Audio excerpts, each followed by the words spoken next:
Thank you, Matt.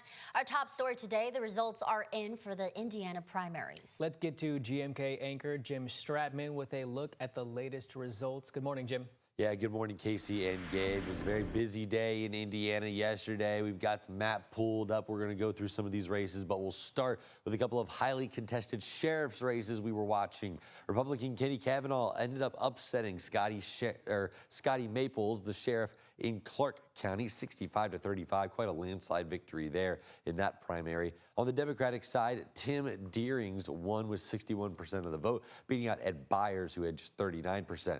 Let's flip over to Du Bois County now, where this was a very controversial race. Tim Lampert runs away with it on the GOP side over Jesus Monarez. Now, Du Bois County Sheriff Tom Kleinhelter is term limited. He cannot run again. He's also facing a felony charge for misuse of funds. Monarez here is the deputy chief for Kleinhelter. We also see that Brian LaRoche down there got 14% of the votes. Now let's bring you back to the screen here. District 8 in the U.S. House. This is where we're going to start this morning. You can see we got a clear runaway victor right here in Mary Allen, 67.2% of the vote. And I've actually pulled up some of the heat maps here. You can see where she was voted most here in this district and where she was voted least.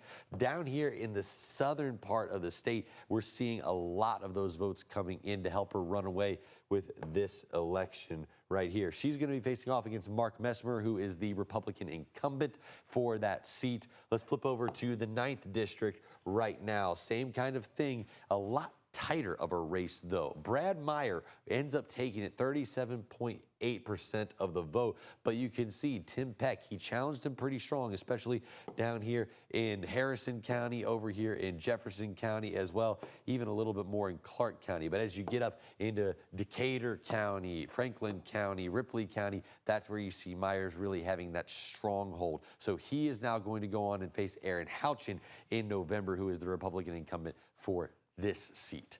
Gabe, Casey. All right, sounds good. Thank you, Jim. Another major story this morning, President Donald Trump targeted 7 Indiana state Republican senators who voted against his redistricting push last year.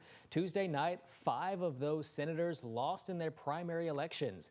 The other 2 who backed Trump were Trump challengers. Now, Trump's allies have spent at least $8.3 million on races that rarely get much attention from Washington.